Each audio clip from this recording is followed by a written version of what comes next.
फिर से पढ़ने वाला है history chapter 1 tracing changes through 1000 years। हमने पिछले वीडियो में हमने ये मैप टू ये सब कुछ पढ़ लिया। अभी हम पढ़ने वाले हैं न्यू एंड ओल्ड टर्मिनोलॉजीज।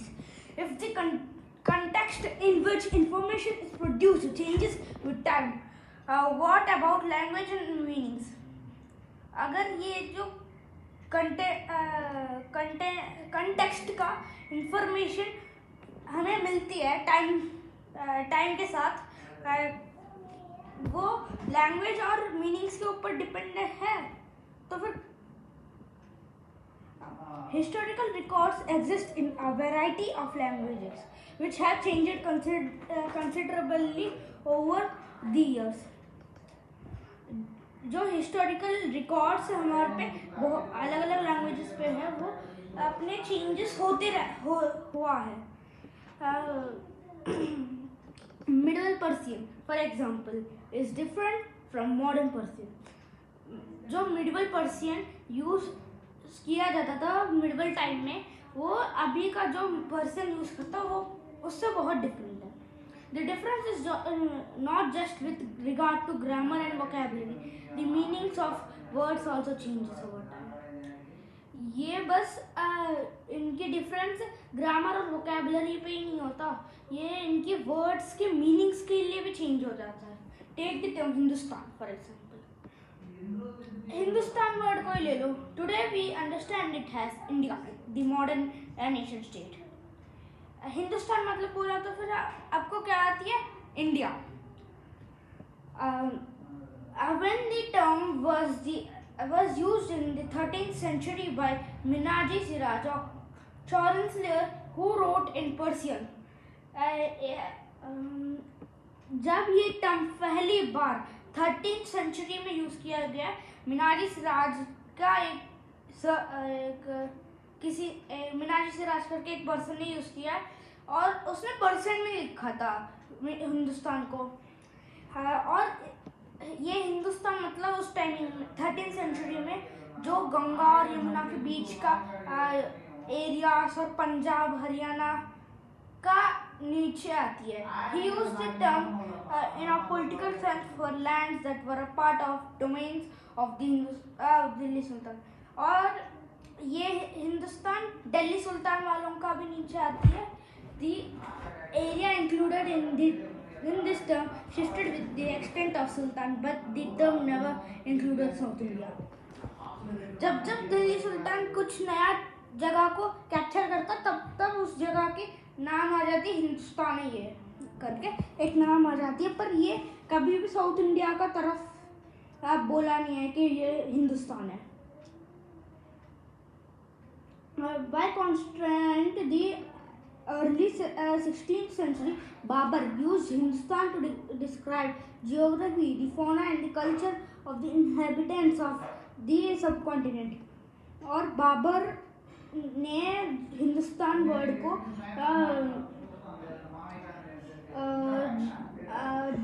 अपनी जियोग्राफी, फोना और कल्चरल जो उसके राज्य के लोग हैं, वो उनकी कल्चर, जितना उसका पास सबकॉन्टिनेंट था उसके उसका बारे में बोलता है। As we will see later in the chapter, this was somewhat similar to the way of 14th century poet इमार खसूरी used the word Hind। और जैसे जैसे तुम इस चैप्टर के आगे जाओगे तो फिर तुम्हें कुछ एक सिमिलर सी वर्ड जो 14th सेंचुरी में एक पोएट ने यूज किया, उसका नाम अमीर खसूरी ने हिंद वर्ड को यूज किया अपने वाले में।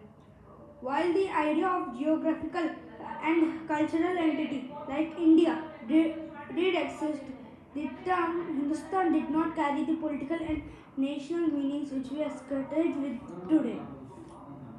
और ये जो जियोग्राफिकल और कल्चरल की है, वो जैसे इंडिया की वो एग्जिस्ट करती है, पर ये जो टर्म हिंदुस्तान है ये पॉलिटिकल और नेशनल मीनिंग्स पे नहीं आती जो अभी हम सोचते हैं.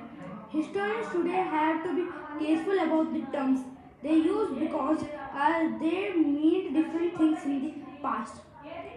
उनको इनको बहुत ध्यान से वो कब थी तब क्या मीनिंग है करके उन्हें बहुत ध्यान से देखनी होती है, क्योंकि अभी का और एक पहले टाइम का अलग अलग होती थी. Take for example a simple term like foreigner. एक छोटा सा सिंपल वर्ड ले लो, foreigner. It is used today to mean someone who is not an Indian. और ये वर्ड अभी इस चीज़ के लिए यूज़ होती है जो इंडियन नहीं हो. तुम अगर इंडियन हो और इंडिया से तुम मान लो कि अमेरिका गए तो फिर तुम उधर का फॉरेनर हो. ऐसे तुम उस देश का नहीं हो, किसी और देश पे आए हो, उसे कहते हैं अभी foreigner. In the medieval period a foreigner was any stranger who appeared से इन अ गिवन विलेज. और मिडिवल पीरियड में जो फॉरेनर मतलब कोई ऐसा एक बंदा जो कभी एक अनजान बंदा जो उस विलेज का नहीं है, बस ऐसे घूमने ऐसा आया हो, उसे पहले फॉरेनर कहा जाता है. Someone who was not a part of the society और कल्चर. और वो बंदा जो उस सोसाइटी मतलब उस सोसाइटी या फिर उस कल्चर का था नहीं. In Hindi, the term Pradesi might be used to describe such a person, and in person अजनाबी.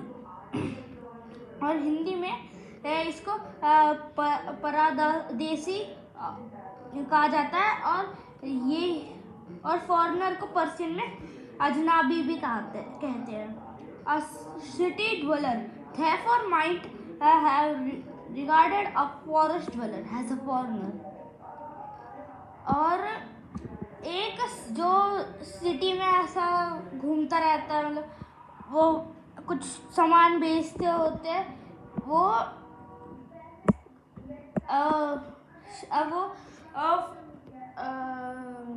जब फॉरेस्ट पे जाता है उसे फॉरेस्ट ड्वेलर्स उसे कहते हैं ये एक फॉरेनर है. But to peasants living in the same village were not foreigners.